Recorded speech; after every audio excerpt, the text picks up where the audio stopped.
Avant de partir en région, je vous le disais tout à l'heure dans le milieu de ce journal, l'épidémie de Zika est en ce moment à l'arrêt sur toutes les Antilles. Cela n'empêche pas les professionnels de santé de s'intéresser au problème. Un colloque est prévu à partir de demain à l'hôtel Batelière à Schœlcher. Il réunira plusieurs professionnels qui vont dans un premier temps s'occuper donc des questions des moustiques, ce que l'on appelle les herbirovirus, qui portent donc les gènes, les herbovirus pardon, qui portent les gènes de ces maladies. Et l'après-midi à 18h30, les personnes seront appelées à participer à une conférence pour avoir des explications sur les maladies et sur le Zika. Il faut savoir que ces maladies transmises par le moustique peuvent avoir des conséquences à plus long terme, comme l'explique Anne Kikretayot, la représentante des médecins libéraux de Martinique. On écoute tout de suite.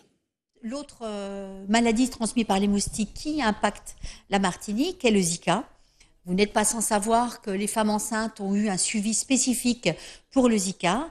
Et maintenant, nous sommes dans une vigilance avec une surveillance particulière pour les enfants nés dont la maman a été atteinte par le Zika pendant sa grossesse, et ces enfants doivent être surveillés pendant 2 ans. Donc ils sont surveillés de façon spécifique, puisqu'on sait que le Zika est un virus neurotrope, donc qui peut atteindre les systèmes nerveux, donc avec une surveillance clinique par le médecin traitant de l'enfant, qui est le pédiatre ou le médecin généraliste, et avec une surveillance particulière au niveau ophtalmo, avec un fond d'œil à la naissance et à 1 an, au niveau ORL, un examen pour vérifier les capacités de l'enfant, donc avec des potentiels évoqués auditifs à la naissance et à 1 an, et un examen orthoptiste par une orthoptiste à 9 mois. Donc vous voyez qu'il y a une surveillance quand même accrue qui laisse le choix aux parents donc de se faire suivre soit en ville, s'ils veulent aller à l'hôpital, ils vont à la MFME.